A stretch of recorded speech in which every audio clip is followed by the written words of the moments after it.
The exact start date of MichkovMania within the Russian hockey community is well documented. The hype around the 15-year-old wunderkind began when all hockey media started unanimously praising him during Russia's victorious campaign at the 2020 Youth Olympic Games in Lausanne. On Swiss ice, the forward scored 9 goals, added 5 assists, and led the Russian team to the gold medals.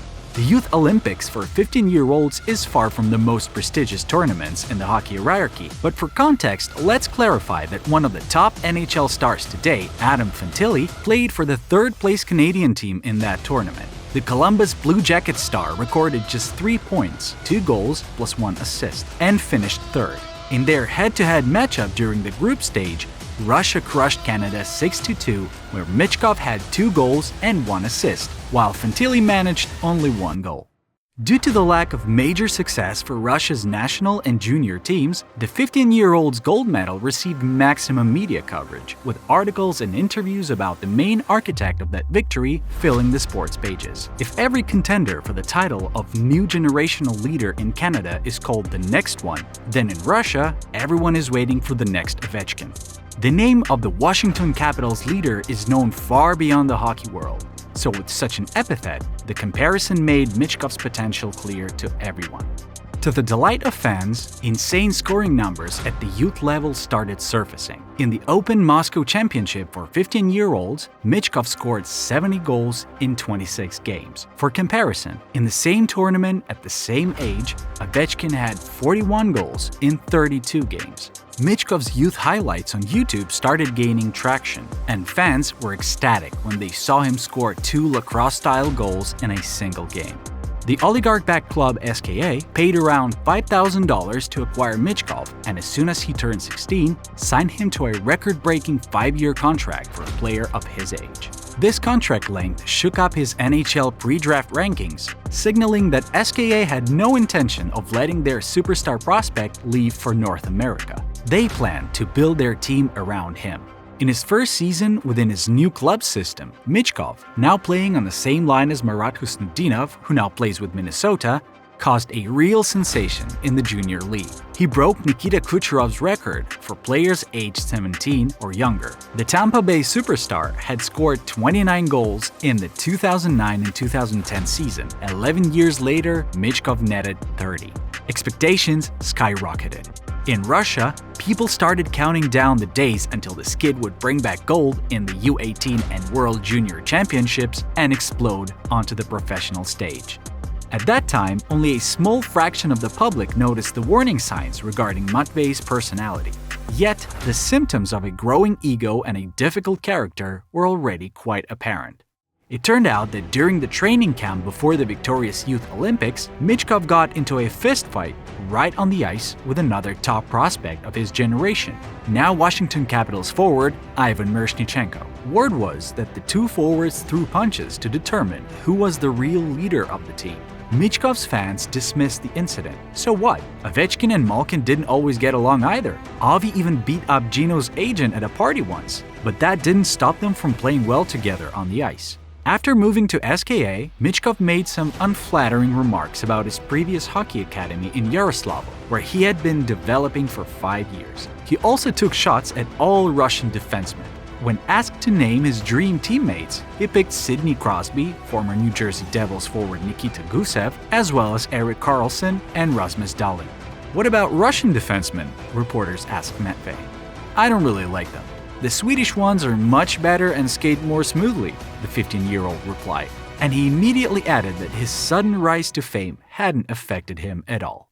Soon, the first rumors began to circulate that Michkov wasn't getting along well with his teammates in the junior team. He was said to act arrogant, taking advantage of the fact that the club's executives saw him as a future star. However, this information, along with the fact that none of his teammates wanted to share a hotel room with him during the road games, was dismissed as nothing more than the work of haters.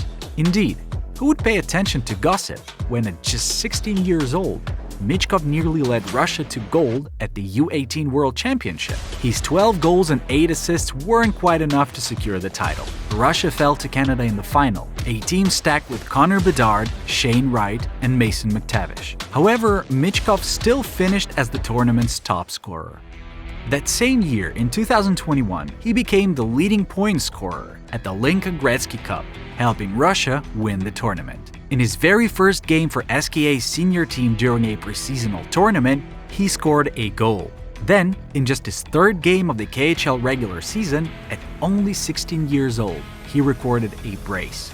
And the grand finale of Michkov's incredible 2021 came in November, when he was called up to Russia's senior national team for the Euro Hockey Tour stage in Finland. Just by stepping onto the ice in his first game, he became the youngest player in the history of both the Russian and Soviet national teams, surpassing the records of Alexander Ovechkin and Vladislav Tretiak. And in his second game against Sweden, he became the youngest goal scorer in national team history. And what a goal it was! A ridiculous lacrosse-style goal from a junior player at the senior international level. It sent social media and the sports media into a frenzy. It was a sensation, a spectacle, and the peak of the public's love for Michkov. Just before New Year's Eve, he managed to score 2 goals at the World Juniors before the tournament was ultimately cancelled due to COVID. But gradually, MichkovMania began to fade. Don't get the wrong idea, he was still considered a generational talent, and he was putting up phenomenal numbers for a teenager in the KHL. But he was doing it mainly with HC Sochi, an unofficial farm club of SKA that also competes in the KHL. Don't ask how that's even possible. This is Russia. From love to hate, there's only one step. Michkov can confirm that. In one KHL regular season game for HC Sochi, he took a penalty, which the opposing team converted into a goal. As he skated from the penalty box back to the bench, he cursed at the referees and immediately received an additional 2-minute penalty for arguing with the officials. After that performance, the social media rumors about Michkov's bad attitude spilled over into mainstream media. One of Russia's most respected sports newspapers, Sport Express, published a scathing article. Matvei Michkov has crossed the line, and it didn't happen in Balashikha. It happened much earlier. His unacceptable behavior was noted in Yaroslavl, in St. Petersburg, and now in Sochi. His aggression is outright hostile. He sees bad intentions everywhere, believes that everyone around him is jealous, wishes him harm, and is waiting to celebrate his failures. Michkov reacts poorly to everything. The wall he carries with him is frightening. It is physically difficult to have a conversation with him. That same journalist had previously reported that during one of SKA's practices, the young player had launched into a profanity-laced triad against Stanley Cup champion Alexander Volkov, who had won the cup with Tampa Bay. In the spring of 2023, just a few months before the NHL draft, Michkov experienced a personal tragedy. He lost his father, who had played a significant role in his career.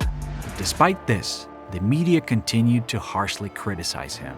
Former Colorado, Chicago, and Washington player Andrei Nikilishin, who was working as a scout for the Capitals in Russia at the time, made the following statement a month before the draft. In terms of skill, for me, he's the first or second best player in the draft. But when it comes to his character, his attitude toward his teammates, the coaching staff, the management, and the fans, he has fallen very low in the eyes of all scouts and managers. And this has nothing to do with the tragedy. Scouts gather a complete picture of a player, how he talks to his teammates, how he interacts with coaches, how he behaves off the ice. And with Michkov, I could reveal many details. I could even show our messages. When I wanted to meet with him as a scout to ask a few questions, to do an interview, just to show how he responded. I have never in my life seen such disrespect toward other people. Of course, the theory quickly emerged that Nikilishin was trying to downplay Michkov in order to push him down the draft board so that the Capitals could select him. But we'll never know for sure. In the end, it was Philadelphia that picked him.